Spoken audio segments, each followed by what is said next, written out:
La restauration de Notre-Dame de Paris et ce projet qui suscite un élan inédit de générosité, des promesses de dons qui avoisinent, voire dépassent désormais le milliard d'euros, une somme dont l'ampleur provoque aussi des réactions plus gênées. Notre-Dame, certes, mais les autres, alors que les dons aux associations caritatives diminuent, et ce de manière historique l'an dernier notamment en France, que les moyens manquent dans certains services publics. Le débat est ouvert. Bonsoir Thierry Kuhn.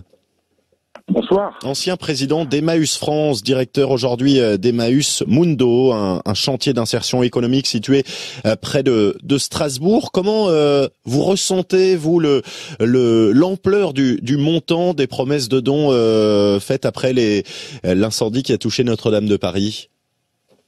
Oui, d'abord quand même dire qu'on est tous sous le choc et c'est pour nous tous terrible cet incendie à Notre-Dame parce que c'est un symbole fort pour nous tous et c'est très bien qu'il y ait une mobilisation. Évidemment, ça c'est pas sans poser de questions. On a besoin aujourd'hui de la mobilisation de tous autour des questions de solidarité, autour des questions d'écologie. 1 milliard d'euros en 24 heures, c'est du jamais vu et c'est surtout du jamais vu pour les questions de solidarité et la question de l'aide aux personnes les plus en difficulté.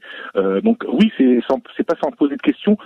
Finalement, le ruissellement fonctionne, mais il est un peu sélectif et laissé à la libre appréciation de ceux qui détiennent aujourd'hui une grande partie de la richesse. On a besoin aussi de cette richesse pour la lutte contre l'exclusion et pour ce que vous avez dit, pour les autres, ceux qui n'ont pas les moyens aujourd'hui. Ce que vous dites, c'est qu'après plusieurs mois à entendre circuler l'idée que les moyens financiers manquent et que eh bien vous voyez aujourd'hui cet argent sortir des caisses, c'est ce décalage-là qui vous choque un peu ? Et oui, parce qu'on est très nombreux à dire que l'argent existe pour lutter contre l'exclusion. Or, les dons, vous l'avez dit tout à l'heure, les dons baissent pour les associations. 1 milliard d'euros, les baisses aux associations de lutte contre la solidarité. Donc, ce qui est donné pour la solidarité nationale, grande cause nationale, trésor national. On parle de trésor national pour Notre-Dame de Paris. La question de la solidarité, des inégalités, c'est un trésor national qu'il faut sauver aussi. C'est une grande cause qui peut tous nous rassembler. Les dons aux associations, c'est 3 milliards d'euros par an. On vient d'attribuer en 24 heures un tiers de ce qui est donné à la solidarité.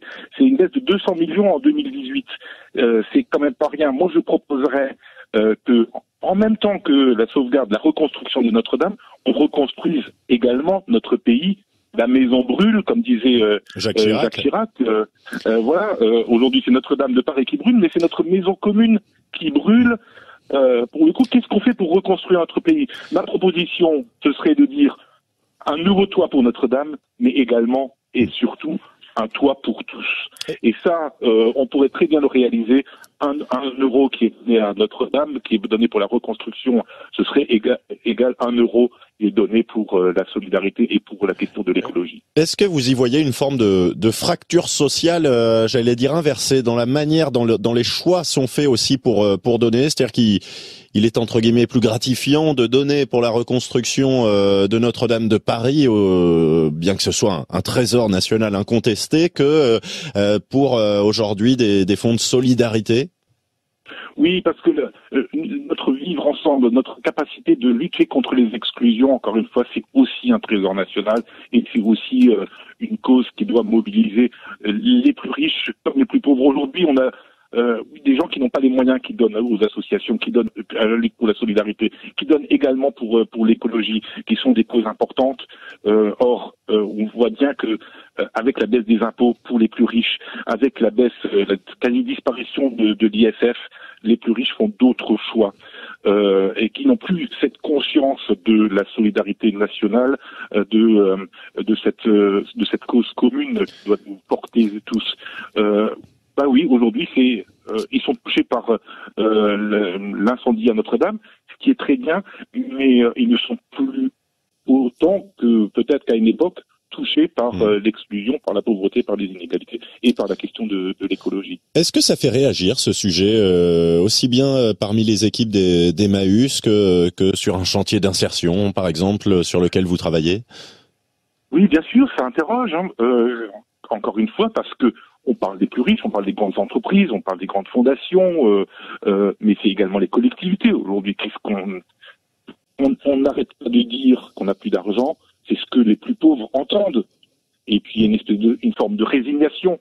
Il y a une mobilisation, les gilets jaunes, etc. Mais pas oublier une grande partie de la population. Et parmi les plus exclus, les personnes à la rue, où il y a une forme de fatalité, une forme de résignation. Et aujourd'hui, on voit apparaître 1 milliard en 24 heures.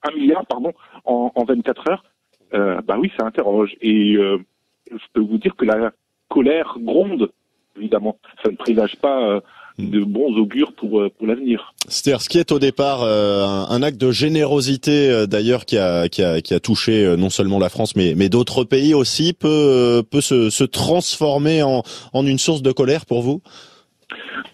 Ce serait effectivement dommageable. Encore une fois, c'est très bien qu'on se mobilise pour sauvegarder Notre-Dame, mais oui, la colère gronde depuis un certain temps. Enfin, on le voit bien.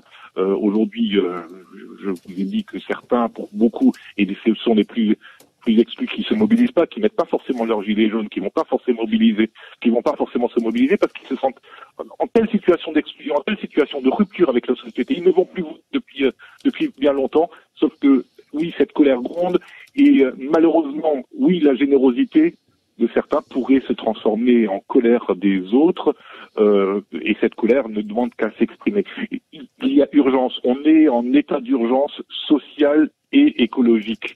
Et il faut qu'on réponde à cet état d'urgence. Et encore une fois, cette cause nationale qu'est la question des solidarités pourrait également mobiliser l'ensemble. Moi, je propose, encore une fois, à Emmanuel Macron et aux décideurs de décréter cet état d'urgence sociale et économique et puis de déclarer national qu'il faut sauvegarder, j'ai envie de dire au même titre, mais encore plus que Notre-Dame de Paris.